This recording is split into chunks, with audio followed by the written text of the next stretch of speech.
राधे राधे। जय श्री कृष्णा, जय श्री श्याम। सभी माता बहनों को सोमवती अमावस्या की हार्दिक शुभकामनाएं। आज आपने सुनेंगे सोमवती अमावस्या व्रत कथा। पहले ये जान लें कि सोमवती अमावस्या कब है। सनातन धर्म में अमावस्या तिथि का विशेष महत्व है।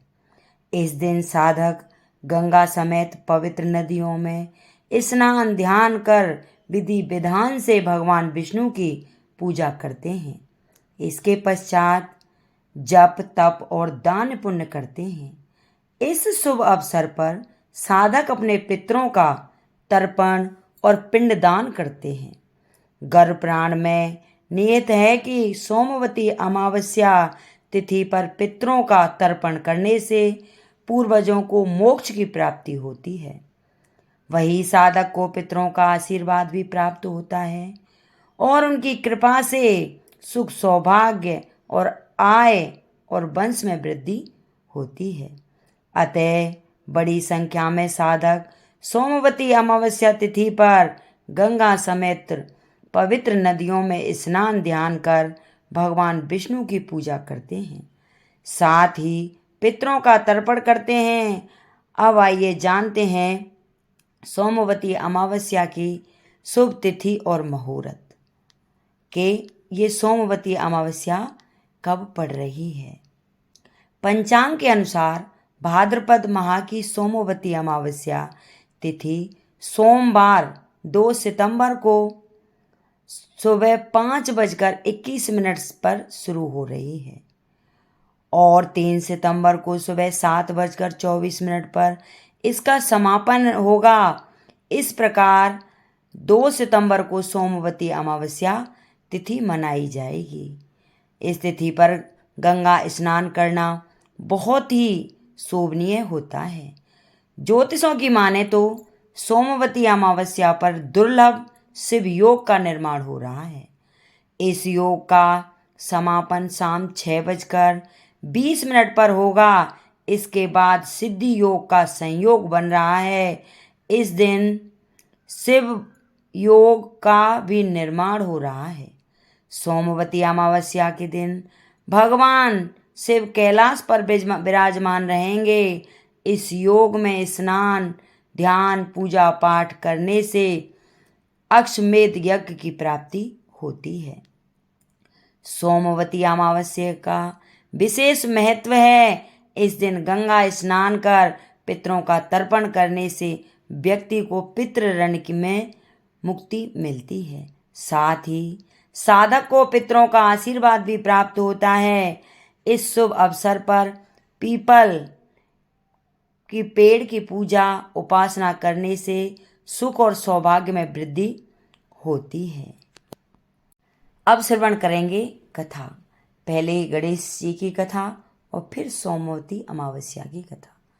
कथा प्रारंभ करने से पहले सभी माता बहनों से अनुरोध है कि कमेंट बॉक्स में जय गणेश भगवान की जरूर लिखें। बोलो गणेश भगवान की जय। बोलो सोमवती अमावस्या महारानी की जय। एक बुढ़िया माई थी, उसका एक बेटा और बहू थी। वे बहुत ही गरीब थे।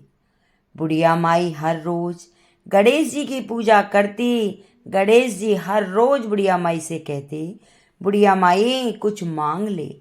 बुढ़िया माई कहती, मैं क्या मांगू। तो गणेश जी बोले, अपने बेटे से पूछ ले। तो बेटा बोला, माँ धन मांग ले, बहू से पूछ ले। पूछने लगी तो बहू बोली, सासू जी पोता मांग लेना। बुढ़िया ने सोचा कि दोनों अपने मतलब की मांग रहे हैं, सो पड़ोसिन के पास जाकर पूछा। वह पड़ोसिन से जाकर बोली कि गणेश जी भगवान मेरे को बोल रहे हैं कि कुछ मांग ले। तो पड़ोसिन बोली, पगली क्यों तो धन मांगे, क्यों पोता मांगे। थोड़े से दिन की जिंदगी है, अपनी सुंदर काया मांग ले। घर आकर बुढ़िया माई सोचने लगी कि बेटा बहू भी राजी हो, उनकी भी माननी चाहिए। दूसरे दिन गणेश जी आए और बोले, बुढ़िया माई कुछ मांग। बुढ़िया माई ने कहा, मुझे सुंदर काया दे, सोने के कटोरे में पोते को दूध पीता देखूं, अमर सुहाग दे, निरोगी काया दे, भाई दे, भतीजे दे, सारा परिवार दे, सुख दे, मोक्ष दे। गणेश जी ने कहा, बुढ़िया माई, तूने तो मुझे ठग लिया, सब कुछ मांग लिया। अब जैसा बोला है वैसा ही हो जाएगा। और गणेश जी भगवान वहां से अंतर ध्यान हो गए। अब बुढ़िया माई के यहाँ सब कुछ वैसा ही हो गया। हे गणेश जी महाराज, जैसा बुढ़िया माई को दिया वैसा ही सबको देना। जो भी ये मेरी कहानी सुने हुंकारा भरे, उनकी सभी मनोकामना पूर्ण करना। बोल गणेश भगवान की जय। अब सुनेंगे सोमवती अमावस्या की कथा। एक साहूकार के 7 बेटे 7 बहुएं और एक बेटी थी। साहूकार के घर एक जोगी भिक्षा लेने को आता तो साहूकार की बहू भिक्षा देती। जब कभी भी साहूकार की लड़की भिक्षा लेकर आती तो जोगी भिक्षा नहीं लेता था और वह कहता कि लड़की तो सुहागिन है पर भाग्य में दुहाग लिखा है। यह बात सुनकर लड़की सूखने लगी। माँ ने पूछा, बेटी तुझे किस बात की चिंता है? अब वह लड़की बोली कि माँ, एक जोगी भिक्षा लेने को आता है, वह कहता है कि सुहागिन तो है पर तेरे भाग में दुहाग लिखा है। यह बात सुनकर माँ बोली, उस जोगी की बात मैं खुद सुनूंगी। अगले दिन माँ छुपकर बैठ गई। जोगी भिक्षा लेने आया, लड़की भिक्षा देने लगी तो आज भी जोगी ने वैसा ही बोला। इतनी बात सुनकर माँ निकल कर आई और बोली, एक तो हम तुझे भिक्षा देते हैं, ऊपर से तू हमें गाली देता है। जोगी बोला, मैं गाली नहीं देता, मैं सच्ची बात कहता हूँ, इसके भाग में ऐसा ही लिखा है। तब माँ बोली, अगर तुझे इतना ही मालूम है तो इससे बचने का उपाय भी मालूम होगा।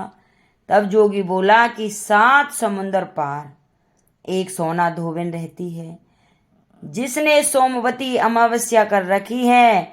अगर वह इसे आकर फल दे दे तो इसका दुहाग टल सकता है, नहीं तो विवाह के समय सर्प के काटने से इसके पति की मृत्यु हो जाएगी। यह बात सुनकर माँ बहुत रोने लगी। अब माँ सोना धोबिन के पास गई। रास्ते में बहुत तेज धूप पड़ रही थी तो एक पीपल के पेड़ के नीचे बैठ गई। पेड़ पर गरुड़ पंखनी का बच्चा रहता था, जिसे सांप डसने आया तो साहूकारनी ने सांप को मार दिया और बच्चे को बचा लिया। अब गरुड़ पंखनी आई, सब जगह खून देखकर साहूकारनी को चोंच मारने लगी। साहूकारनी बोली, मैंने तो तेरे बच्चों की रक्षा की है। और अब गरुड़ पंखनी बोली, तूने मेरे बच्चों को बचाया है सो कुछ मांग ले। साहूकारनी बोली, पहले वचन भरो। गरुड़ पंखनी बोली, मैं तुझे वचन देती हूँ। अब गरुड़ साहूकारनी बोली, मुझे 7 समंदर पार सोना धोबिन के घर छोड़ दे। अब गरुड़ पंखनी ने उसे सोना धोबिन के घर छोड़ दिया। वहां जाकर साहूकारनी ने सोचा कि अब इसको कैसे मनाऊं। सोना धोबिन के घर 7 बहुएं थीं, जो कि घर का काम करने के लिए आपस में हर रोज लड़ती झगड़ती थी। रात को सब सो जाते तो साहूकारनी सोना धोबिन के घर जाती और उसका सारा काम कर देती और दिन निकलने से पहले ही चली जाती। अब सारी बहुएं आपस में सोचने लगीं कि सारे घर का काम कौन करता है, और वे आपस में भी एक दूसरे को कुछ नहीं पूछती थी। एक दिन सोना धोबिन ने बहुओं से पूछा कि आजकल तुम आपस में लड़ती झगड़ती भी नहीं हो, सारे घर का काम कौन करता है? अब बहू बोली कि काम तो हमको ही करना पड़ता है, इसलिए लड़ाई करने से क्या फायदा। सोना धोबिन ने सोचा कि आज मैं देखूंगी कि कौन सी बहू सारा काम करती है। रात को देखा तो एक औरत आई और सारे घर का काम करके जाने लगी। तो सोना धोबिन ने पूछा, तू कौन है? तुझे क्या चाहिए? साहूकारनी बोली, पहले वचन भरो। तब सोना धोबिन ने वचन भरा। वचन भरते ही अब साहूकारनी बोली कि मेरी बेटी के भाग में दुहाग लिखा है, सो तू चलकर सुहाग दे दे, क्योंकि तू सोमवती अमावस्या कर रही है। सोना धोबिन अपने बहू बेटों से बोली, मैं तो इनके साथ जा रही हूँ। पीछे से तुम्हारे पिताजी अगर मर जाएं तो उसे तेल के कुप्पे में डालकर रख देना। अब वह साहूकारनी के घर आ गई। साहूकारनी ने अपनी बेटी का विवाह किया। जब फेरे होने लगे तो सोना धोबिन कच्चा करवा दूध और तार लेकर बैठ गई। थोड़ी देर में सर्प आया और उस लड़के को डसने लगा, तो सोना धोबिन ने करवा आगे करके तार से सांप को बांध लिया, लेकिन डर के मारे सांप मर गया। अब सोना धोबिन ने उसे सुहाग दिया और बोली, जितनी अमावस्या मैंने करी हैं उन सब का फल साहूकारनी की बेटी को मिलियो, और जो आगे करूंगी उनका फल मेरे पति और मेरे बेटे को मिलियो। सब कोई सोमवती की जय जय बोलने लगे। सोना धोबिन जाने लगी तो साहूकारनी बोली, कुछ मांग ले, तूने मेरी जमाई को जीवन दान दिया है। वह बोली, मुझे कुछ नहीं चाहिए। यह कहकर वह चली गई। अब उसे रास्ते में फिर सोमवती अमावस्या आई। उसने पीपल के पेड़ के नीचे बैठकर कहानी कही, व्रत किया और पीपल की 108 फेरी लगाई। पीपल की पूजा करने के बाद वह घर आई। वहां पर जाकर देखा तो उसका पति मरा पड़ा है। अब उसने जो सोमवती अमावस्या रास्ते में की थी उसका फल अपने पति को दे दिया। अब उसका पति जिंदा हो गया। सब कहने लगे कि तूने क्या किया है जो यह जिंदा हो गया? तो वह बोली, मैंने तो कुछ नहीं किया। रास्ते में सोमवती अमावस्या आई थी, सो उसकी पूजा करी थी, व्रत किया और 108 बार फेरी पीपल की लगाई थी। सारी नगरी में ढिंढोरा पिटवा दिया कि सब कोई सोमवती अमावस्या की पूजा करियो, व्रत रखियो, 108 बार पीपल की फेरी करियो। ये सोमवती अमावस्या जैसे साहूकार की बेटी को सुहाग दिया वैसा ही सबको देना। जो भी ये कहानी सुने पढ़े उनकी सभी मनोकामना पर पूरी करना। जो भी इसे लाइक शेयर करे उनकी सभी मनोकामना पूर्ण करना। अगर ये मेरी कथा किसी को अच्छी लगी हो तो इसे लाइक करें, शेयर करें, सब्सक्राइब करें और कमेंट बॉक्स में जय सोमवती अमावस्या की जय जरूर लिखें।